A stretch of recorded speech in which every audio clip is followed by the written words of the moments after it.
Բարև ձեզ, եկեք միասին դիտարկենք հետևյալ խնդիրը մաթեմատիկայի շտեմանից առաջին շտեմանից է վերցված անմակարդակի տեքստային խնդիր է, ուրեմն խնդիրն ասում է հետևյալը առաջին տարում դաշտի յուրաքանչյուր հեկտարից հավաքեցին 25 ցենտ ցորեն, ընդհանուր 350 ցենտր։ Երկրորդ տարում դաշտի մակերեսը ընդլայնվեց 1 հեկտարով, սակայն յուրաքանչյուր հեկտարից հավաքեցին 4 ցենտր պակաս ցորեն։ Շատ լավ, փորձենք միասին ուրեմն նախ եւ առաջ հասկանանք հետեւյալը, թե քանի հեկտար տարածք ենք ունեցել առաջին տարում, որ կարողացել ենք 350 ցենտ հավաքել։ Տեսեք, եթե ընդհանուր բերքը մեր եղել է 350 ցենտ եւ ամեն հեկտարից ես ունեցել եմ 25 ցենտ եկամուտ, ապա կամ բերք, ապա 350-ը բաժանելով 25-ի, ես կստանամ, թե քանի հեկտար եմ ունեցել, որ այդքան հեկտարից ամեն մի հեկտարից 225 ցենտ հավաքելով ստացել եմ 350 եկամուտ։ Այսպիսով 350-ը բաժանած 25-ի, որը հավասար է 14, հետեւաբար ունեցել եմ 14 հեկտար, ամեն հեկտարը տվել է 25 ցենտ եկամուտ, հետեւաբար 14 անգամ 25 կտա 350։ Եվ առաջին հարցն ինձ ասում էր դա առաջին տարում քանի հեկտար էին ցանել,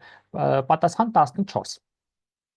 Երկրորդ տարում քանի ցենտր ցորեն հավաքեցին յուրաքանչյուր հեկտարից։ Շատ լավ, տեսեք, երկրորդ տարում մեր տարածքը 1 հեկտարով մեծացել է։ Եթե ես առաջին տարում ունեի 14 հեկտար, երկրորդ տարում արդեն ես ունեմ 14 + 1, այսինքն 15 հեկտար։ Սա իմ երկրորդ տարվա տարածքն է։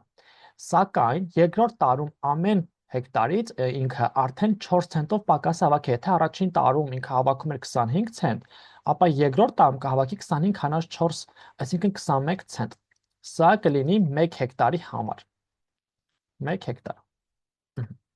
Մասը հաջորդը երկրորդ տարում քանի ցենտ ցորեն հավաքեց յուրաքանչյուր հեկտարից։ Պատասխան 21, որովհետև եթե առաջին տարում ինքը հավաքում էր 25 ցենտ, երկրորդ տարում հավաքում է 4 ցենտ պակաս, որը անում է 21։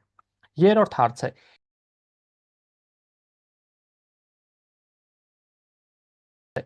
Երկրորդ տարում քանի ցենտ ցորեն հավաքեց ամբողջ դաշտից։ Եթե ամբողջ դաշտը 15 հեկտար է, իսկ ամեն հեկտարից հավաքել է 21 ցենտ, այսինքն կանի 15 անգամ 21, որն էլ իր հերթին հավասար է 315։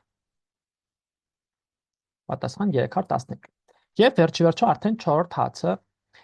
Երկրորդ տարվա ցորենի բերքը առաջին տարվա բերքի որ տոկոսն է։ Եթե երկրորդ տարում ինքը հավաքել է 315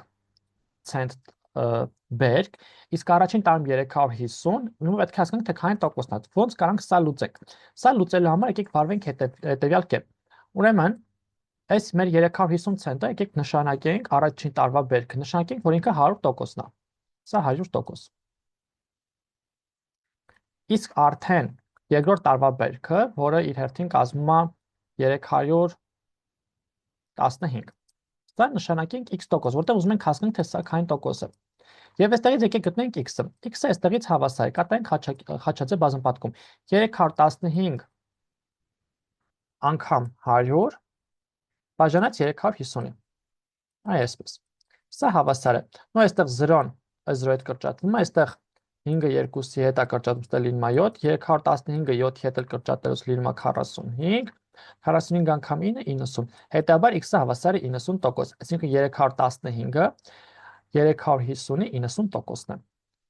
Վերջ ընկերներ, այսքան այս խնդրի հետ կապված չմոռանաք բաժանորդագրվել YouTube-յան ալիքին, տարածել վիդեոկուրսեր, որպեսզի կարողանանք ավելի շատ մարդկանց օգտակար լինել։ Լավ մնացեք, կհանդիպենք։